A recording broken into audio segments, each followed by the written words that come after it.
m'appelle Lydia, je suis de Perpignan et je vais vous témoigner de ce que Jésus a fait dans ma vie. Voilà, je suis née dans une famille catholique, moi, et pratiquante. J'ai grandi comme ça en sachant que Dieu existait et qu'il y avait quelque chose après la mort. Je savais ça et j'étais persuadée d'être dans ma vérité. J'étais persuadée que c'était la vérité. Puis j'ai grandi comme ça et j'ai fondé un foyer. Mes enfants ont été baptisés à la messe catholique, moi aussi, mes frères et sœurs. Et puis pour moi, j'étais très épanouie là-dedans. Voilà.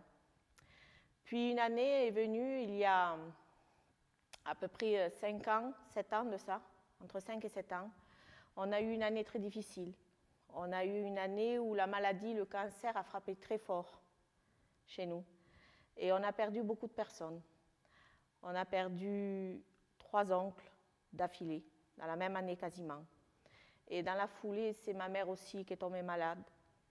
Elle a eu un cancer. Et c'est moi qui l'accompagnais quand on a su la nouvelle. Je l'accompagnais avec ma petite sœur faire ses séances de chimiothérapie toutes les semaines. Et quand je me suis retrouvée dans ces endroits, dans ces hôpitaux où la majorité des patients c'était des cancéreux, j'ai réalisé dans quel monde on vivait, j'ai réalisé que ça pouvait arriver à n'importe qui en fait, et que je n'étais pas à l'abri que ça arrive même à un de mes enfants. Et ça nourrit à moi une angoisse. J'ai commencé à être angoissée de ça, j'étais angoissée de la mort, angoissée du lendemain. Et j'ai nourri ces angoisses, je les ai nourries. Et de ces angoisses est née une dépression. Alors la dépression, moi je ne savais pas c'était quoi. Et j'ai été au docteur, on m'a marqué un traitement et moi je pensais qu'en 15-20 jours ça allait être réglé. Simplement la dépression c'est plus vicieux que ça. Et je me suis enfoncée, j'ai été dans un gouffre, sans même m'en apercevoir, j'ai sombré. Et j'étais dans un état en très peu de temps, en 3 mois, où je me suis isolée complètement du monde. Ma famille n'était pas au courant, je leur cachais parce qu'il y avait déjà assez de problèmes et il n'y avait pas besoin d'en rajouter. Mais j'étais dans un état où je ne supportais même plus la lumière, mes volets étaient fermés toute la journée de la maison.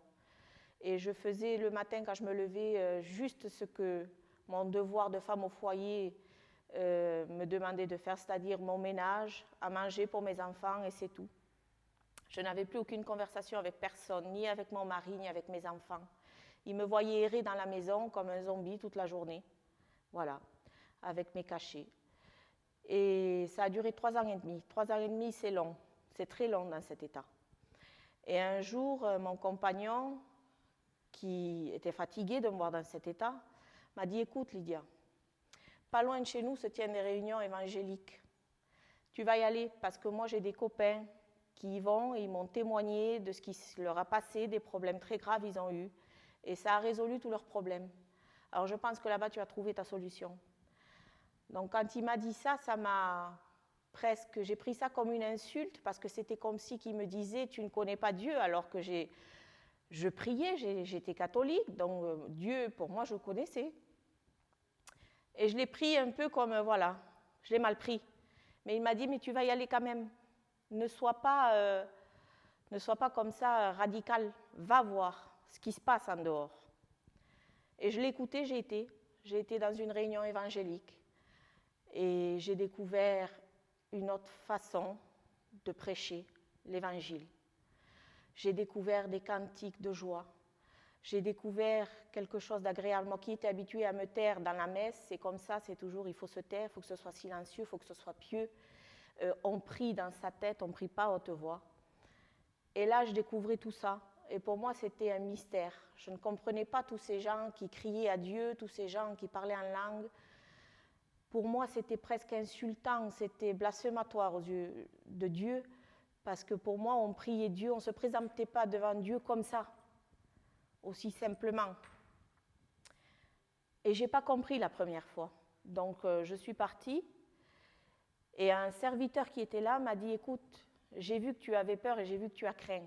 N'aie pas peur, c'est le Saint-Esprit qui se manifestait que tu as vu.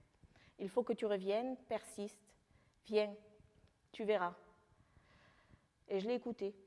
J'ai fait quelques réunions, ça me faisait du bien, mais sans pour autant qu'il se passe quelque chose d'époustouflant. Voilà. Et puis, quelques semaines après, je suis partie dans la région de Carcassonne où j'avais de la famille qui passait des épreuves aussi. Ils étaient en train de passer une épreuve terrible. J'ai été les soutenir. Et dans cette famille-là, j'ai un cousin qui est marié avec une chrétienne. Et cette fille-là m'a accueillie chez elle et m'a dit « Tu sais, ce soir, on va faire une réunion chez moi. J'aurais voulu que tu assistes. » J'ai dit « Pourquoi pas ?» Et il me dit « J'ai su que tu allais aux réunions. Alors ?» J'ai dit « Oui. » Il me dit « Alors, tu en penses quoi ?» J'ai dit « Écoute, ça me fait du bien. C'est bien. » J'ai dit « Mais ça ne peut rien passer, tout ce que vous me dites, vous là, que Dieu vous parle, le Saint-Esprit. » Voilà. Il me dit « Écoute, reste ce soir. Et dis-moi qu'est-ce qu'il te faudrait pour que vraiment tu crois. » Et dans tout mon orgueil, parce que j'étais orgueilleuse, j'étais persuadée que ma religion c'était la vérité. J'ai dit, écoute, ton Dieu, si c'est vraiment ça qu'il est vivant, qu'il a qu'à se présenter devant moi. Qu'il me dise qu'il me voit, qu'il est là, qu'il me connaît, qu'il sait par quoi je pense mes souffrances et qu'il va m'en délivrer. Et elle m'a rigolé. Elle m'a dit, laisse faire, tu verras, j'ai un Dieu grand. Et on s'est assis un quart d'heure après. C'était des serviteurs que je ne connaissais pas, qui venaient de très loin. La réunion a commencé, ça s'est très bien passé, on a passé un moment. Et à la fin, on termine par la prière. Et je me lève et je vais à la fenêtre avec mon téléphone, sans porter attention. Et là, une prophétie se lève.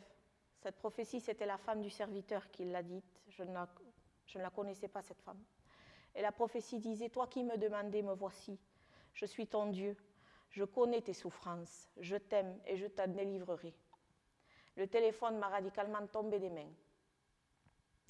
Et là, j'ai compris qu'il y avait quelque chose que je ne connaissais pas, quelque chose qui m'intriguait. Je suis rentrée à Perpignan et je me suis mis, comme la Bible dit, dans mon lieu secret. J'ai fermé la porte de ma chambre et j'ai dit, voilà, Seigneur, tu connais toutes choses alors, si tu es vivant. Alors voilà, je te présente mon fardeau. J'étais enchaînée par ce traitement qui me mangeait, il me rongeait ce traitement. J'ai dit, alors je te présente mon fardeau, il est là. Voilà mes médicaments, mon traitement. C'était un traitement qui nécessitait un sevrage progressif. Je ne pouvais pas l'arrêter d'un coup. Si je te le présente, je dis, si tu fais ça pour moi, que tu me délivres, je dis, je te suivrai. Et puis j'ai fait une fois cette prière, c'est tout. Et j'ai continué. Et 3 semaines se passent, et je suis dans ma chambre, je fais mon ménage, je suis en train de balayer, et les yeux se portent sur la sacoche que j'avais au bord de mon chevet. Elle était transparente, et je vois qu'elle est remplie de médicaments. Alors je lâche mon balai, je compte mes cachets. Et quand je compte mes cachets, je me rends compte que je n'ai pas pris un cachet depuis 3 semaines. Le Seigneur m'avait délivré sur ma parole. Il m'a délivré instantanément sans même que j'en ai conscience. C'était pour moi une révélation. C'était une réalité que Dieu existait pour moi. C'était une réalité, mais ce n'était pas la révélation. Et là, j'ai eu une révélation. Et d'une religion, je suis passée à une relation. Là, j'ai réalisé ce que c'était, ce qui s'avait passé à Golgotha il y a 2000 ans.